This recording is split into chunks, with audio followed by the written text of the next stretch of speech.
তোমাদের সবাইকে দাদার কাস্টমার স্বাগতম জানাই। ক্লাস 9-এর প্রথম ইউনিট টেস্টের বাংলার একটি মডেল কোশ্চেন সেট। দেখো এই প্রশ্নগুলোই রয়েছে আমাদের এই সেটে। ওকে, প্রথম পরীক্ষায় ক্লাস 9-এ বাংলা নাম্বার থাকবে 40, সময় থাকবে 1.5 ঘন্টা। একে বলেছে সঠিক উত্তর নির্বাচন করো। একের 1 নম্বর, করিকর সমান বরিশে জলধারা। করিকর শব্দটির অর্থ হলো গরুর ডাক, কুকুরের ডাক, হাতির সুর। অ্যাকচুয়ালি করিকর শব্দের অর্থ হলো হাতির সুর। চলে আসছে নেক্সট প্রশ্ন 2 নম্বর, সেও তো পাপ কোন কাজের প্রসঙ্গে বলা হয়েছে?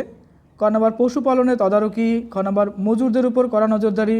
গ নম্বর, অতিথিদের সেবা না করা। সঠিক উত্তর হবে দেখো এখানে খ নম্বর, মজুরদের উপর করা নজরদারি। 3 নম্বর, কে ধীবরকে বন্ধু বলে মেনে নিলেন? রাজ্য শালক, প্রথম রক্ষী, রাজামশাই। দেখো এক্ষেত্রে সঠিক উত্তর হবে রাজ্য শালক। এরপরে 4 নম্বর, পত্রিকার কর্তৃপক্ষ খুশি হয়ে গল্প লেখার জন্য বক্তাকে কত টাকা দক্ষিণা দিয়েছিল? 100 টাকা, 10 টাকা, 1000 টাকা। এক্ষেত্রে কিন্তু 10 টাকা দক্ষিণা দিয়েছিল।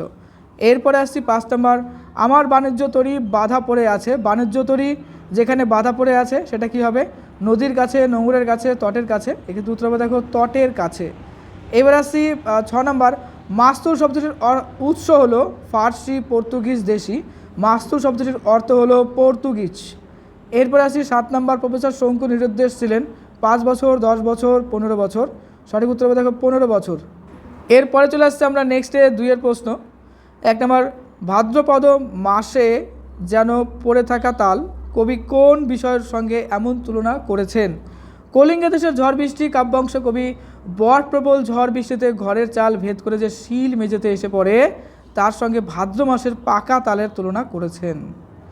এরপরে আসছি 2 নম্বর, প্রিয়ংবদার অনুরোধে ঋষি দুর্বাসা কি বলেছিলেন? উত্তর হবে দেখো প্রিয়ংবদার অনুরোধে ঋষি দুর্বাসা বলেছিলেন যে প্রিয়জন শকুন্তলাকে ভুলে গেলেও কোনো স্মৃতিচিহ্ন দেখালে এই অভিশাপ দূর হবে। আচ্ছা, কোন স্মৃতিচিহ্ন দেখালে পারে? যাই হোক। 3 নম্বর, ইলিয়াস গল্পে কাকে বাবাই বলা হয়েছে? ইলিয়াসকে বাবাই বলা হয়েছে।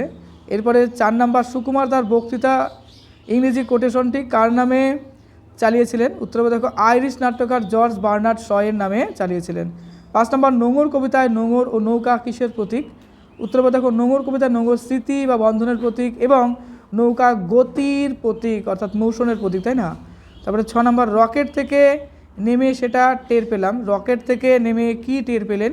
দেখো প্রফেসর শঙ্কু রকেট থেকে নেমেই মঙ্গল গ্রহে একটি বিশেষ গন্ধ টের পেয়েছিলেন যা গাছপালা বা জল মাটির গন্ধের থেকে একটু আলাদা ছিল, অর্থাৎ আলাদা ছিল।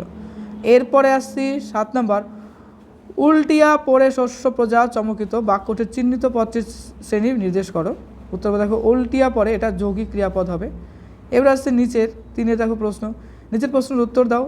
3 নম্বর করে রয়েছে। প্রথম প্রশ্ন, বেটা বাটপার, আমরা কি তোর জাতির কথা জিজ্ঞাসা করেছি? বক্তাকে বাটপার বলতে কি বোঝায়? কালিদাসের লেখা ধীবর বৃত্তান্তর অংশ। দেখো এখানে ধীবর কি একজন জেলে, তিনি মাছ ধরতে গিয়ে তার মাছের মধ্যে কি পেলো? একটা আংটি পেলো। তো সেই আংটিটা কি করলো? একটা সময় সবাই জানতে পারলো যখন সেই আংটিটা বাজারে নিয়ে গেল। তো সেই সময় কী করলো? রক্ষীরা তাকে ধরে নিয়ে গেল। এবার ধরে নিয়ে যাওয়ার পরে বলে যে তুমি আংটি নিছো। এবার বলছে, তখন ধীবর কিন্তু তাদের সামনে তুলে ধরলো তার যে সরলতা, সেই সরলতা ভাব যে তিনি হচ্ছেন একজন জেলে এবং তিনি মাছ টাছ ধরেন এবং মাছের মধ্যেই কিন্তু সেই আংটিটা পেয়েছে। তো এই কথা শুনে রক্ষী এবং অন্যান্য লোকেরা কিন্তু তাকে যথেষ্ট তুলনা করে, তাকে বাটপার বা অন্যান্য সম্বোধন করে। কিন্তু সে কিন্তু একদম তার জায়গাটা স্থির ছিল, সে কিন্তু মাছের মধ্যে আংটিটা পেয়েছিল। একটা সময় রাজামশাই সমস্ত কাহিনীটা শোনে এবং তাকে কিন্তু যথেষ্ট উপহার দেয়, তাই না? চলো এরপরে আসছি 2 নম্বর, তারপর ভাটা শোষণ উক্তিটির মাধ্যমে কবি কি বোঝাতে চেয়েছেন? এটি দেখো অজিত দত্তের লেখা নোঙরের অংশ।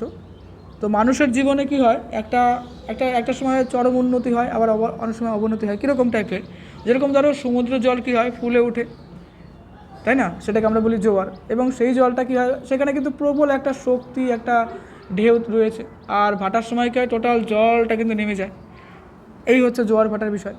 তো আমাদের জীবনেও কি, অর্থাৎ এক্ষেত্রে লেখকের জীবনে কি হয়েছে, সে প্রবল উদ্যম নিয়ে হয়তো অনেক দূরে পৌঁছাবে, কিন্তু কখনো কখনো জীবনের এমন একটা সন্ধিক্ষণ চলে আসে যে তার প্রবল উদ্যম, প্রবল ইচ্ছাশক্তি এবং সমস্ত যে চাওয়া পাওয়া, সে যে সামনে থেকে এগোবে, টোটালটা কিন্তু ভাটা চলে আসে, অর্থাৎ সেখানে কিন্তু স্বপ্ন আর দেখতে পারে না। এই বিষয়গুলোই একটু আমি তোমাদেরকে এক্সট্রা ব্যাখ্যা করে দিচ্ছি যেন সেই গল্প কবিতাগুলো তোমরা একটু তোমাদের যেন ছোট্ট একটা রিভিশন হয়ে যায়। প্রত্যেকবার আমি এটা করি তোমাদের সাথে, দেখো যেন তোমাদের পরীক্ষা যেন ভালো হয়। আমরা একটা কনসেপ্ট নিয়ে এগোবো। 4 বলছে যে কোনো একটি প্রশ্নের উত্তর দাও। 5 নম্বর রয়েছে। 1 নম্বর প্রফেসর শঙ্কুরা কীভাবে মঙ্গোলীয় সৈন্যদের কবলে পড়েছিল, কীভাবে তারা মুক্তি পেয়েছিলেন। প্রফেসর শঙ্কুর বোমযাত্রীর ডায়েরি। দেখো এক্ষেত্রে কী হয়, মঙ্গল গ্রহতে যে সময় অবতরণ করা হয় তারপরে মঙ্গল গ্রহটাকে অবজার্ভ করার জন্য, অর্থাৎ টোটালটা দেখার জন্য এবং পর্যবেক্ষণ করার জন্য কী করে তারা একটা, যখন সূর্য উঠে পড়ার দিনকা তখন কেউ একটা বড় একটা টিলার উপর উঠে দাঁড়ানোর চেষ্টা করা হয়। তো সেই ক্ষেত্রে টোটাল অবজার্ভ করতে হবে যে মঙ্গল গ্রহে কী আছে না আছে। সেই সময় হঠাৎ করে একটা আষ্টে গন্ধযুক্ত আর কেমন একটা বিদ্রুপ, মানে কেমন একটা পরিস্থিতি তৈরি হয়ে যায়। তো তারপরে দেখা যায় যে প্রহ্লাদ নামে আছে, সে দৌড়াচ্ছে, চিৎকার করছে, রকেটের দিকে ধাবিত হচ্ছে। তো দেখতে দেখতে দেখা যায় যে একটা অদ্ভুত জীব তাকে তাড়া করছে, তাই না? এই অদ্ভুত জীবটা আমরা যেটা বলছি সেটা হয়তো ওই মঙ্গলেরই হবে। তো তাড়া করছিল এবং সে তার প্রাণ বাঁচানোর জন্য কিন্তু দৌড়াচ্ছিল। তো এই হলো পরিস্থিতিটা ছিল। একটা সময় তারা রকেটে যায় এবং তাদের যে টোটাল দরজা সব কিছু বন্ধ করে এবং তারা কিন্তু এর থেকে মুক্তি পায়। তো এই ক্ষেত্রে মঙ্গল সেনার কথা বলা হচ্ছে, এখানে বিষুবের কথা বলা হচ্ছে, এখানে প্রহ্লাদের কথা বলা হচ্ছে, তাই না? তো টোটালটা কিন্তু এখানে আষ্টে গন্ধযুক্ত সেই জীবদের কথা কিন্তু বলা হচ্ছে, যেটা নিউটনের কিন্তু বলা ছিল, তাই না? এবারে 2 নম্বর বলছে টাফা কি, টাফার প্রকৃতি এবং প্রাণীর পরিচয় দাও। দেখো এখানে টাফা বলতে একটা সুন্দর গ্রহের কথা বলা হচ্ছে। সেখানকার প্রাণীগুলো অদ্ভুত টাইপের, পিঁপড়েদের মতো, তারা গর্তের মধ্যে থাকে, পিঁপড়েদের মতন দেখতে। তো সেই গ্রহের কথাই কিন্তু এখানে বলা হচ্ছে। নেক্সট 5 যে কোনো একটি প্রশ্নের উত্তর দাও। ভাব সম্প্রসারণ বলছে। দেখো 1 নম্বর মেঘ দেখে কেউ করিস নে ভয়, আড়ালে তার সূর্য হাসে, হারা শশীর হারা হাসি অন্ধকারেই ফিরে আসে। অর্থাৎ আমরা কি করি আমাদের জীবনে, সামান্য কোনো দুঃখ, ডিপ্রেশন, টেনশন আসলে ভেঙে পড়ার কোনো কারণ নেই।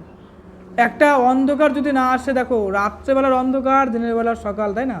তো একটা সময় জীবনে আলো আসবে, একটা সময় অন্ধকার আসবে, জীবনে যেরকম সুখ আসবে, দুঃখ আসবে, সেটাই হচ্ছে আমাদের জীবন। অর্থাৎ কোনো একটা বিপদ এসছে, আমরা কি করছি, সেই বিপদে ভেঙে পড়ে হয়তো মোকাবেলাই করতে পারছি না, হয়তো ভাবছি যে সব কিছু শেষ, কিন্তু ভুল কথা। সেই বিপদের অন্তরালে, অর্থাৎ তারপরেই কিন্তু আমাদের দেখা যাচ্ছে একটা ভালো একটা নিউজ বা ভালো একটা খবর আসবে, তাই না? যেরকম লক্ষ্য করো যে আকাশে যেরকম ধরো সূর্য উঠছে, তো মেঘে কী করছে, টোটালটা ঢেকে দিছে। তো মনে হচ্ছে কি যে হ্যাঁ আর আলো বলে হয়তো কিছু নেই, একটা অন্ধকার কেমন একটা পরিবেশ তৈরি হয়ে আছে। কিন্তু এটাও ঠিক যে সেই মেঘের অন্তরালেই কিন্তু দেখা যাচ্ছে সূর্যটা হাসছে। সেই মেঘটা কেটে গেলেই কিন্তু সমস্ত আলো আবার পৃথিবীতে ছড়িয়ে পড়বে। তো এরকম আমাদের জীবনেও তাই, কোনো একটা দুঃখ এসছে, সেই দুঃখ নিয়ে আমরা একদম, বা কোনো একটা বিপদ এসছে সেটা নিয়ে আমরা পড়ে আছি, কিন্তু সেই বিপদের পরে বা আমরা কোথাও একটা জায়গায় যাচ্ছি, কোনো একটা লাইফে কোথাও একটা জায়গায় পৌঁছাবো, একটা কঠিন পরিস্থিতি তৈরি হয়ে আছে, সেই কঠিন পরিস্থিতির পরেই কিন্তু আমাদের সফলতার গল্পটা আসবে। এই হলো আমাদের ব্যাখ্যা। তারপরে আসছে দেখো 2 নম্বর, দণ্ডিতের সাথে দণ্ডদাতা কাঁধে, জবের সমান আঘাতে সর্বশ্রেষ্ঠ সে বিচার।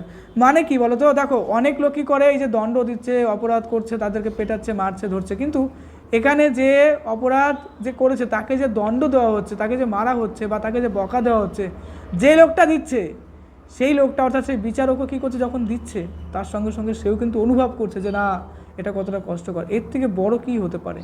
যে মারছে, মারার সঙ্গে সঙ্গে যেরকম তোমার মা বাবাও হতে পারে বা তোমার স্যারও হতে পারে, অনেকেই হতে পারে, যে তোমাকে হয়তো কিছু একটা পরিস্থিতির শিকার হয়েছো, তুমি একটা অন্যায় করেছো, তার জন্য তোমাকে হয়তো দণ্ড দিচ্ছে, কিন্তু সেই দণ্ডটাতে তোমার কষ্ট হচ্ছে, সেই কষ্টটা কিন্তু সেও অনুভব করতে পারছে। তো একটা সর্বশ্রেষ্ঠ বিষয় তো এটাই না। 6 বলছে দেখো যে কোনো 2টি প্রশ্নের উত্তর দাও। 1 নম্বর নিস্তব্ধ মুহূর্তগুলি সাগর গর্জনে উঠে কেঁপে, স্রোতের বিদ্রুপ শুনি প্রতিবার দ্বারের নিক্ষেপে। স্রোতের বিদ্রুপ বলতে কবি কী বুঝিয়েছেন, এই প্রসঙ্গে কবির মনোভাব লেখো। আচ্ছা, এর পরের প্রশ্ন 2 নম্বর, সত্যি ভাগ্য যেন চাকার মতো ঘুরে, কখন এই কথা বলা হয়েছে, এই কথা বলার কারণ কি। নেক্সট নাম্বার, দাম গল্প অবলম্বনে মাস্টারমশাই চরিত্র পরিচয় দাও। এবং 4 নম্বর, কলিঙ্গ দেশে ঝড় বৃষ্টি কাব্যাংশে যে প্রাকৃতিক দুর্যোগের চিত্র পাওয়া যায় তার পরিচয় দাও। এই গেল আমাদের একটি সেট, একদম কমপ্লিট করলাম। তোমাদের ক্লাসের প্রত্যেকটা সাবজেক্টের কিন্তু সাজেশন দেওয়া হয়েছে, ওগুলো অবশ্যই ফলো করো।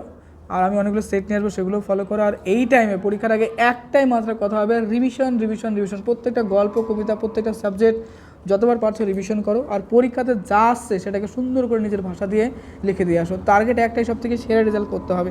Best of luck for your best exam. খুব ভালো থেকো।